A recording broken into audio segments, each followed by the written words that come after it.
Une boule de feu descendait du sommet de la colline. Le village tout entier poussa des cris de terreur en voyant cette lueur incandescente grandir dans le ciel. Abonne-toi, mets un petit like et dis-nous ce que tu en penses, ça nous ferait super plaisir. Les femmes prirent leurs enfants dans leurs bras et coururent se réfugier, tandis que les anciens tombaient à genoux, priant à voix basse. Soudain, le ciel se fendit en deux par une flamme aveuglante, et de ses entrailles émergea un gigantesque dragon. Son corps était d'un blanc pur, scintillant sur les bords de reflets bleutés et émeraude. Ses yeux bleus glaciers étaient remplis d'une fatigue ancestrale. Ses ailes couvrirent les cieux et chaque cœur dans le village sut que la légende venait de renaître. Mais ce n'était que le début de la fin. En contrebas du village, dans une hutte de pierre ancienne, une jeune femme tenta de comprendre l'origine des cris. Elle s'appelait Nala, élancée, à la peau sombre, aux longs cheveux tressés. Elle avait un regard calme mais puissant. Médecin formée en ville, elle était revenue dans son village natal pour y offrir des soins gratuits. Orpheline depuis l'enfance, sa mère morte de maladie, son père dans un incendie, elle avait été élevée par une vieille femme qui l'avait imprégnée de savoirs anciens. Cette sagesse était comme une lumière en elle. Elle écoutait la nature, soignait non seulement les maux du corps, mais aussi ceux de l'âme. Pourtant, les villageois ne parlaient que de sa beauté, et cela éveillait des jalousies. Mais une seule personne, la doyenne Weya, ridée comme les racines d'un baobab, connaissait la vérité. L'enfant murmuré par les étoiles, disait-elle, « Quand le temps viendra, le ciel se souviendra d'elle. » Tando était l'un des jeunes propriétaires terriens les plus riches du village. Il avait le regard dur, la stature courte, mais l'orgueil immense. Depuis le premier jour où il avait posé les yeux sur Nala, il en était tombé éperdument amoureux. Sa présence réveillait en lui un désir incontrôlable et une jalousie brûlante. Il lui proposa plusieurs fois le mariage, lui envoya des cadeaux, demanda l'aide de sa famille, mais Nala refusa toujours avec douceur. Chaque refus nourrissait davantage la colère sourde de Tando. La nuit, il était hanté par l'idée qu'un autre puisse gagner son cœur. Une nuit, ravalant sa fierté, Tando se rendit à la lisière de la forêt, là où une cabane couverte de mousse se dressait parmi les pierres oubliées. On disait que la vieille femme qui y vivait avait autrefois été une grande guérisseuse, mais aujourd'hui, même prononcer son nom était un présage funeste. Mba Zula. Son visage était sillonné de rides profondes, ses yeux semblaient voir au travers des ténèbres.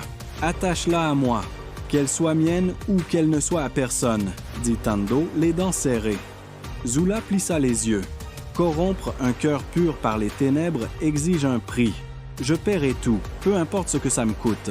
La vieille sorcière tendit les mains et murmura des mots oubliés, traçant des signes dans la poussière.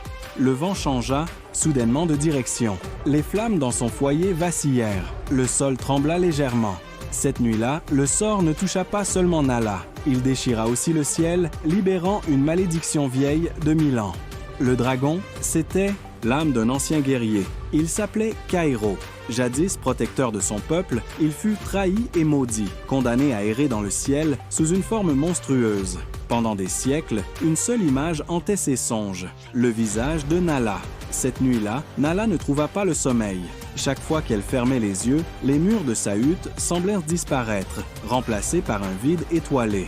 Ce n'était pas un rêve, mais une autre réalité. Le sol sous ses pieds était couvert de brume. Le ciel au-dessus d'elle ondulait de lumière violette et indigo. Et là, face à elle, une paire d'yeux apparut, bleus comme la glace, mais brûlant d'une chaleur étrange. Une voix résonna dans ce monde silencieux. Ce n'était ni un murmure ni une parole, mais une vibration qui touchait directement son cœur. « Nala, ton nom, je l'ai chuchoté au vent depuis des siècles.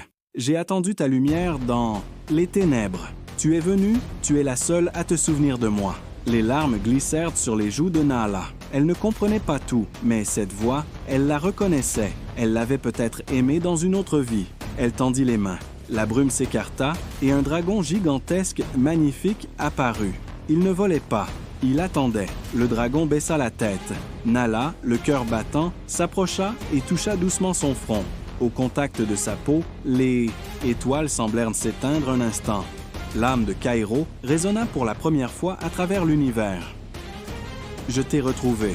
Mon vœu va s'accomplir, ou je disparaîtrai à jamais. » Nala se réveilla en sursaut. Son front était couvert de sueur.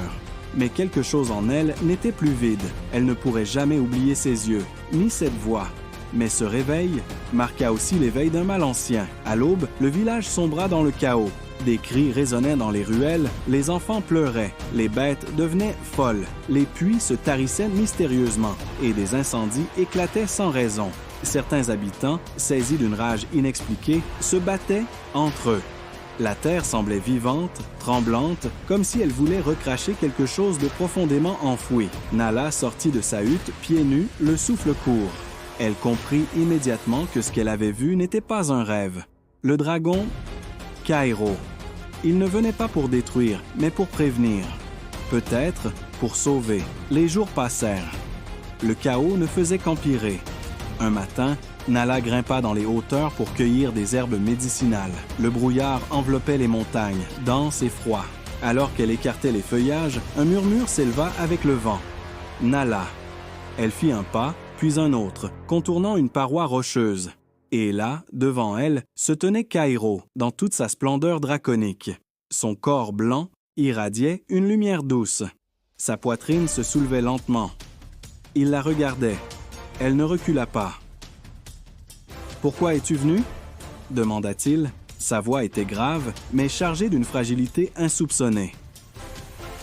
Nala avança, les larmes aux yeux. « Parce que le monde te craint, mais moi, je t'ai reconnu. Tes yeux ne m'ont jamais effrayé. Je t'ai vu dans mes rêves, dans ma solitude, et je sais que tu ne veux que le bien. » Le dragon inclina la tête. Nala s'assit à ses côtés.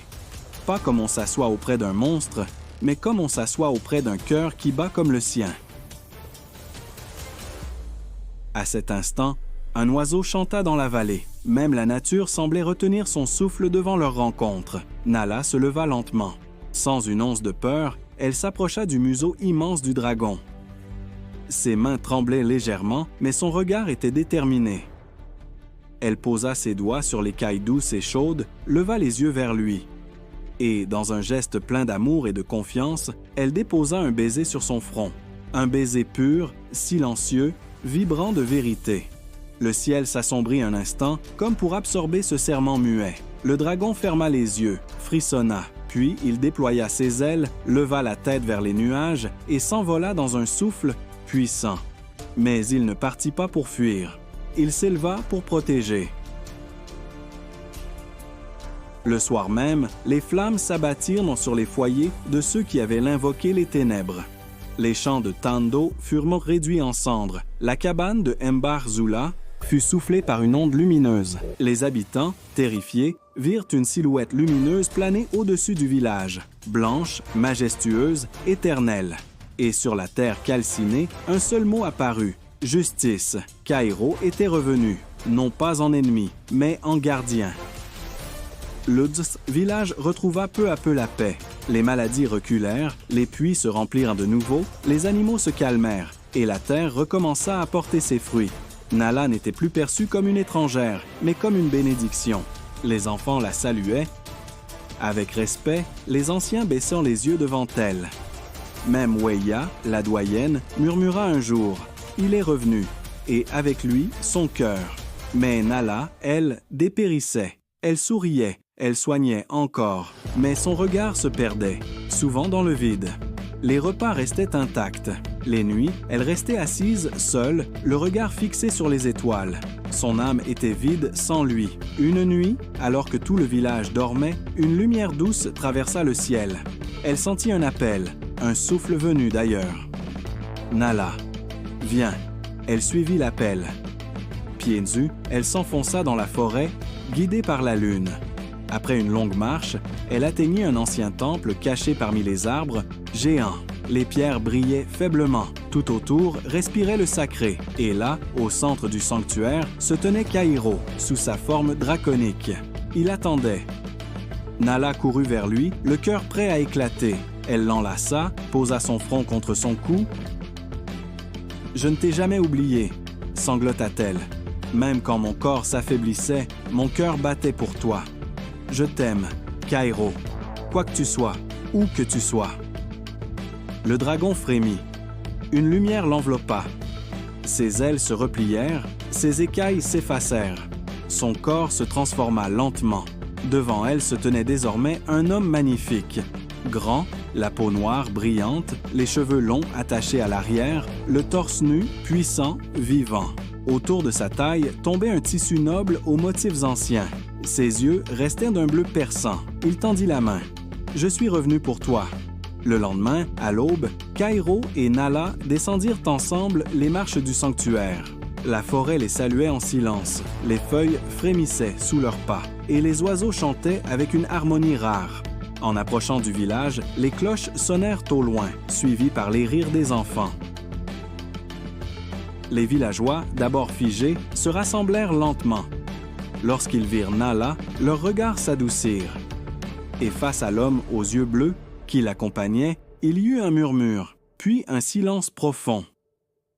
La doyenne Weya avança, appuyée sur son bâton.